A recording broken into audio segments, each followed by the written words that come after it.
Best varicose veins చికిత్సనే పొందండి. నొప్పి లేని చికిత్స కోసం సంప్రదించండి ఎవిస్ హాస్పిటల్.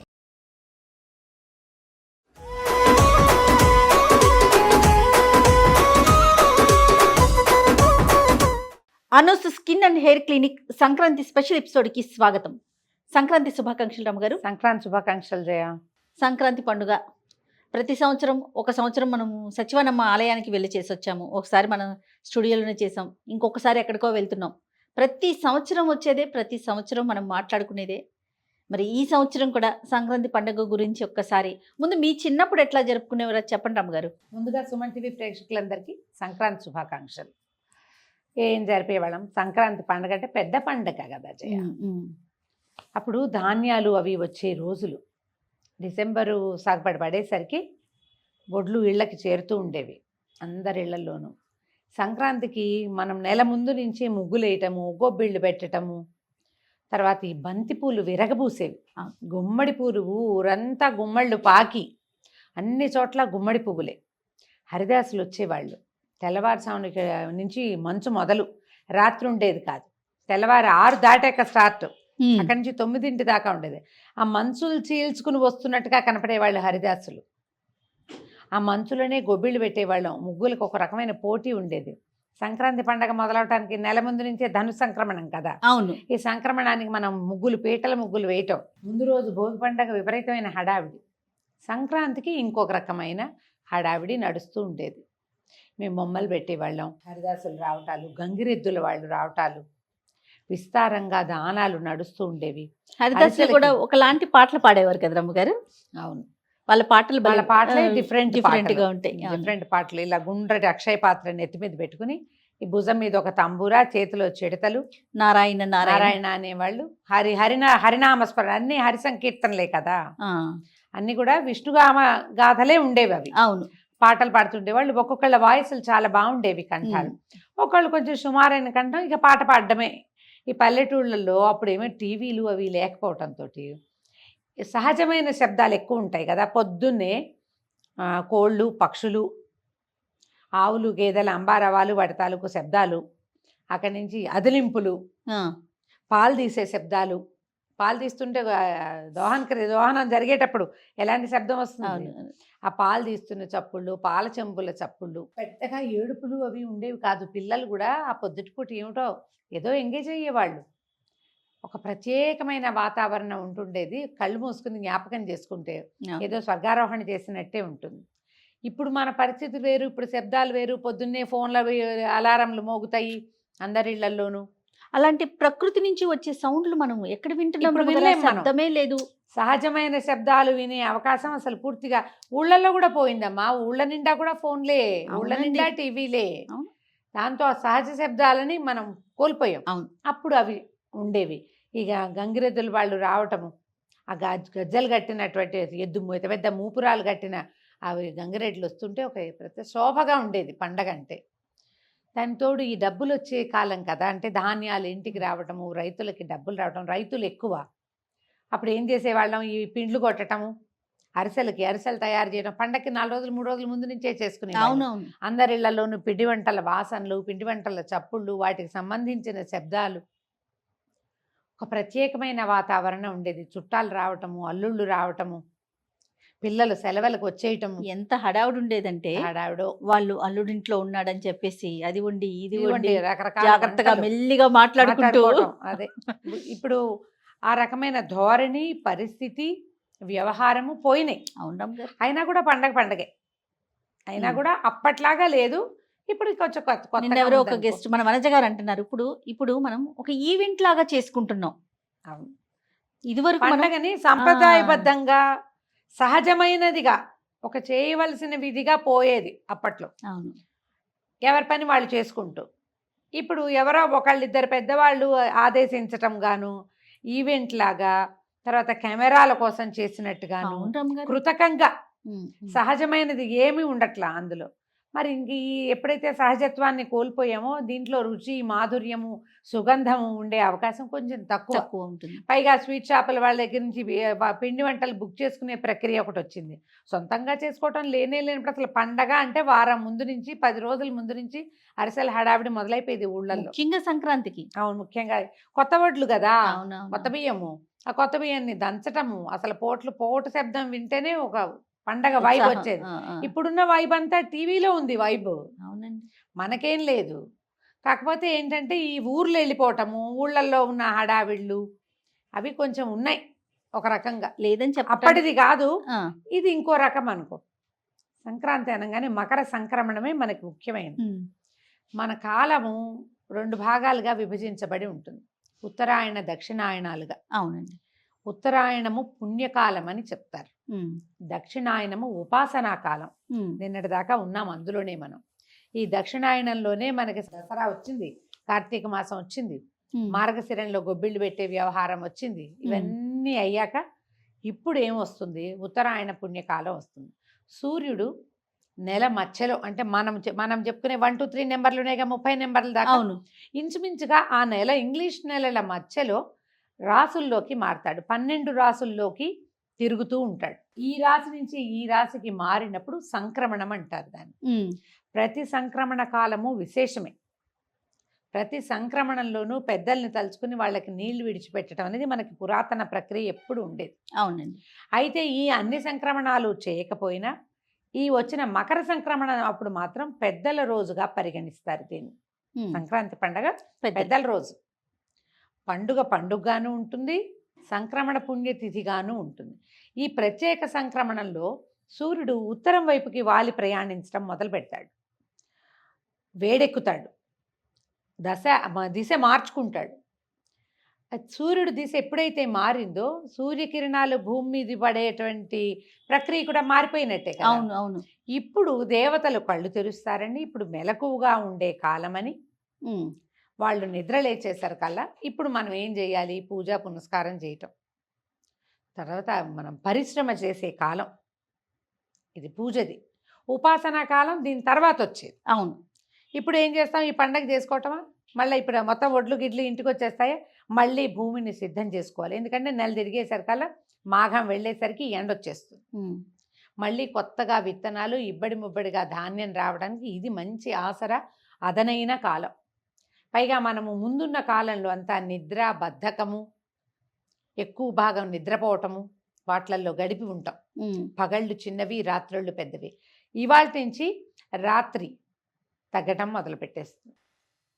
మనము మనుషులము ఏదైనా ఒక టైం టేబుల్ మార్చుకోవటానికి ఎంత కష్టపడతామో ప్రకృతి క్షణంలో చేస్తుంది. అవును. సింపుల్గా ఒక్క రోజులో నీకు తేడా వచ్చేస్తుంది.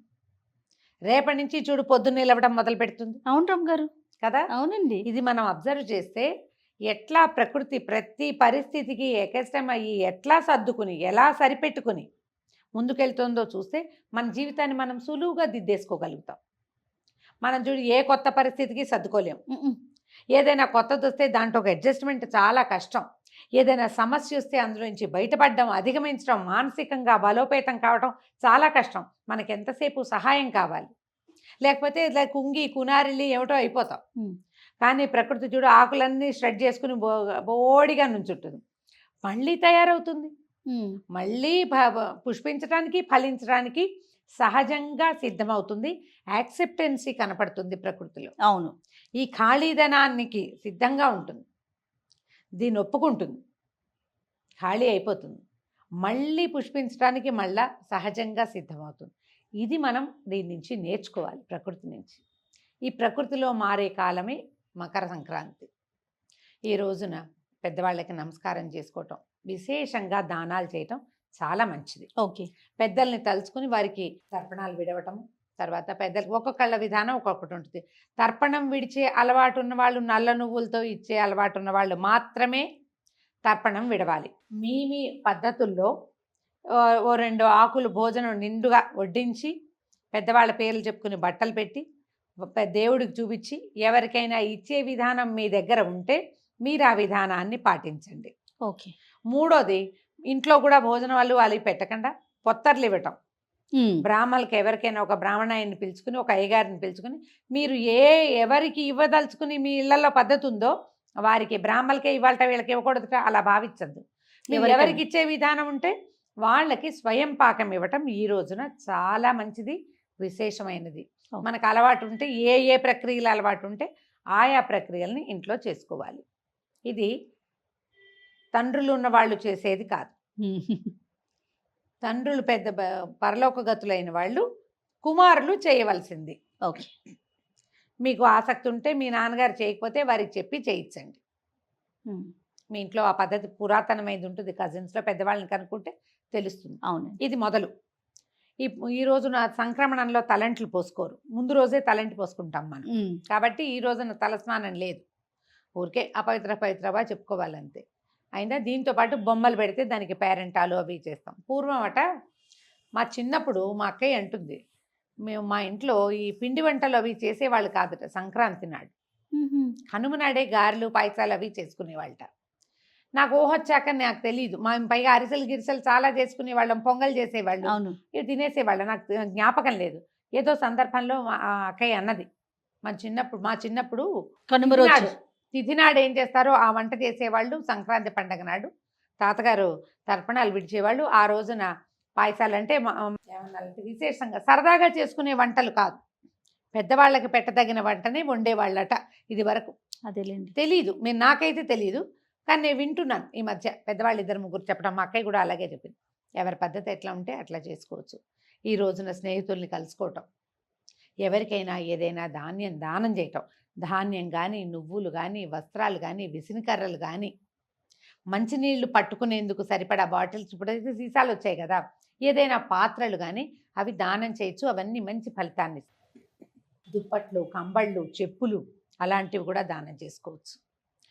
మనకి పాలికాపులు వాళ్ళు ఉంటారు, పొలాల్లో పనిచేసే వాళ్ళు, వాళ్ళకి గొంగళ్ళు కానీ, కర్రలు, చేపాటి కర్ర ఉంటుందిగా చేత్తో పట్టుకుంటారు, అలాంటివి కూడా దానం చేస్తే మంచిది.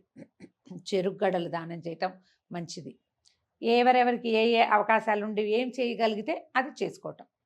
సంక్రాంతి పండగ మేమైతే ఇప్పుడు ఈ ఊళ్ళో టీవీ ముందు కూర్చోవటమే, ఏదో వంట చేసుకోవటం, దేవుడికి పొద్దున పూజ చేసుకుంటాం కదా, దేవతార్చన చేసుకోవటం, అవునవును, వంట చేసుకోవటం సాధారణ పూజే కదా రమ్మగారు. మన అలవాటుని బట్టే అంటే పండుగకి ప్రత్యేకించి పూజా విధానం అయితే ఏం లేదు. ఏదైనా పొంగలి అలాంటివి చేసుకోవటప్పుడు పాలు పొంగించే విధానం కనపడుతుంది. మన వైపు పాలు పొంగించడాలు అవి చెయ్యరు.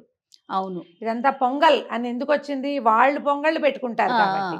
మన దగ్గర పొంగళ్ళు పెట్టే విధానమే లేదు. కొన్ని ప్రాంతాల్లో మాత్రం ఈ రోజున ఏం చేస్తారు, పొంగలి కలగూర చేసుకుంటారు. కలగూర అంటే అన్ని రకాల కూరగాయలతోటి దప్పడం లాంటిది, అంతే. కలగూర పప్పు, తీగూర అంటారు. తీగూర, ముద్దపప్పు కలగూర, ముద్దపప్పు తీగూర, లేదా ముద్దపప్పు దప్పడం, ఇలాంటివే చేస్తారు. అన్ని రకాల పదార్థాలు తినాలి, అదేలే, అందుకోసమని చేసుకుంటాం. ప్రధానంగా ఇంకొకళ్ళని కాపీ చేయొద్దు. మీ ఇంట్లో ఏ విధానం ఉందో పండగ రోజున కనుక మీరు అదే చేస్తే మీ పిల్లలు మర్చిపోకుండా ఉంటారు. మన తర్వాత తరాల్లో కూడా మన ఇంట్లో విధానం ఇది అని తెలుసుకుంటారు. తేపకొక్క వేషం వేయకూడదు పండగల్లో. మన సంస్కృతి మన ముందుకు ఎలా వెళ్తుంది? అవునండి, ఇలాగే కదా. అప్పుడు ఏమవుతుందో తెలుసా రమ్మగారు, మనం పక్కింటిది ఫాలో అవుతున్నాం, మన పిల్లలు కూడా అంత అదే నేర్చుకుంటారు. అంతే, మరి మనదెవరు నేర్చుకునేను? అదే కదా, మనది ఇక్కడితో ఆగిపోతుంది. మనదేమిటో మనకు తెలియకుండా పోతుంది. అదే చెప్తాను. అందుకని తెలియకుండా పోయేదానికి స్వస్తి పలకండి. యూట్యూబ్ని ఫాలో అవ్వద్దు, ఏమనాలి దాన్ని, సోషల్ మీడియాని ఫాలో అవ్వకుండా మీ ఇళ్లలో ఏమున్నాయో పాత పద్ధతులు, ఇప్పటిదాకా ఏం చేశారో, ఇప్పుడైనా వాళ్ళు చెప్పారు వీళ్ళు చెప్పారు కాదు, మన అమ్మ ఏం చెప్పింది, మన నాన్నమ్మ ఏం చెప్పింది, దీన్ని ఫాలో అవ్వండి. ఫాలో అయ్యి అది చేసుకుంటే బాగుంటుంది. మీరు ఈ సాయంకాలం కూడా ఏదైనా దేవాలయ దర్శనం చేసుకోవటము, మంచి ఆలోచనలు చేయటము చేయాలి. సంక్రాంతి పురుషుడు అని చెప్తారు జయ. ఈ సంక్రాంతి పురుషుడు విశేషమైన స్వరూపంతో వస్తాట. ఊళ్ళల్లో సంకురుమయ్య అనే పదం వినుంటావు కదా నువ్వు? సంకురుమయ్య మా ఇళ్లలో వినపడుతుంది. మేము ఏమంట ఈ సంకురుమయ్య పదాన్ని ఎప్పుడు పడతారంటే, ఏదైనా ఒక విషయాన్ని పట్టుకుని వేళ్లాడుతున్నారు అనుకో, అబ్బా దీని మీద ఎక్కాడు సంకురుమయ్య అంటారు. ఈ సంక్రాంతి పురుషుడు ఏటా మనకి భూమి మీదకి వస్తాడు మకర సంక్రమణానికి. ఇవి వచ్చినప్పుడు ఆయన ఏ వాహనాన్ని ఎక్కాడు, ఏ ఉపవాహనం ఏమిటి, ఆయన ఎలాంటి వస్త్రాలు ధరించాడు, దీనిని మనకి ఎప్పుడు చెప్తారు? ఈ ఉగాది పండుగ అప్పుడు పంచాంగం చెప్తారుగా, పంచాంగంలో ఉంటుంది. అవునండి. సంవత్సరానికి ఒక జంతువు మీద ఎక్కి వస్తాడు, అవును. ఒక ఉపవాహనం ఉంటుంది ఆయనకి, ఒక రకమైన వస్త్రాలు ధరిస్తాడు, అది చెప్పబడుతుంది. అవును. సంకురమయ్య దేని మీద ఎక్కాడు అంటే దీని మీద ఎక్కాడు అని. ఎక్కి ఈ రావటం సంవత్సరం- విన్నాను కానీ పేరు వినలేదు నేను. ఇలా అంటాం. సంక్రాంతి పురుషుడు అనేది ప్రకృతి, అదే పదం. ఆ, ఆ. దానికి వికృతి సంకురమయ్య. మా ఊళ్ళల్లో వాడతారు ఈ పదం. పిల్లలు కొన్నిటికి మొండికెత్తి ఏదో ఒక విషయం మీద పట్టుకుంటారా, ఆ సంకురమయ్య దీని మీద ఎక్కాడంటే అది అక్కడికి నాశనం అని చెప్పడానికి. Okay, okay. ఈ పులి మీద ఎక్కి వస్తాడట ఈ సంవత్సరం సంక్రాంతి పురుషుడు. ఆయనకి ఉపవాహనం గుర్రమట. ఆహా. పసుపచ్చటి వస్త్రాలు ధరించి పాయసం తింటూ వస్తాడని, చెమేలి పువ్వులు ధరిస్తాడు, ఇట్లా చెప్తారు. ఏ పుష్పాన్ని ధరిస్తాడు, ఏం తింటూ వస్తాడు, అవన్నీ పంచాంగాలకి చెప్పబడినవి. పంచాంగంలో మనకి ఈ సంవత్సరం ఈ పంటలు బాగా పండుతాయి, ఇక్కడ సరిగా రాదు, అపరాలు పండుతాయి, పండవు, అవన్నీ చెప్తారా? అవును. అవన్నీ ఈ సంక్రాంతి పురుషుడి యొక్క వాహనము వాటిని బట్టే చెప్తారు. ఈసారి ధైర్యము సాహసము ప్రతీకగా పులి కదా, అడవులు వాటిని గురించి ప్రత్యేకమైనవేవో జరగబోతాయని గుర్తు. ఈ ఏడాది అలాంటిది కనపడుతుందట. సంక్రాంతి పురుషుడు ఎట్లా కనపడ్డాడో దాన్ని బట్టి ఈ ఏడాది అంతా నడుస్తుంది అనమాట. అంటే మన భారతదేశం ధైర్యంగా సాహసంగా ఎలా ఉంటుందో, అటవీ సంపదని కాపాడే విషయంలో ఇంకొంచెం ముందుకెళ్తామా, లేకపోతే అక్కడ దొంగతనాలు జరుగుతాయి వాటిని పట్టుకుంటారా, ఇలాంటిది ఏదో ఉంటుందని ఏటా ఇది ఒకటి చెప్పబడుతుంది. ఇప్పుడు సంక్రాంతి పురుషుడు మనకి జనరల్ వివరం మనకైతే అవసరం లేదు. అవునండి. కానీ ఈ సంక్రాంతికి మనం చేయవలసిన విధి విధానాలు ఏమిటి అనేది చూసుకుని దాని ప్రకారం చేసుకోవటం, మనం చేసుకున్నటువంటి పిండి వంటల్ని పంచిపెట్టుకోవటం, ఇలాంటి పద్ధతిని పాటించండి. తప్పకుండా రమ్మగారు. ఇప్పుడు ఇది చాలా అద్భుతమైన కాలంగా చెప్పబడుతుంది కదా మకర సంక్రమణం. అందుకని భీష్మ పితామహుడు కూడా ఈ ఉత్తరాయణ పుణ్యకాలం వచ్చినప్పుడే ప్రాణాలు విడుస్తానని, యుద్ధం ముందే అయిపోయినా కూడా ఆయన ఉత్తరాయణం కోసం వేచి ఉండి ఉత్తరాయణం వచ్చాక ప్రాణాలని విడిచిపెట్టారు తన మనవలందరితోటి మాట్లాడుకుని.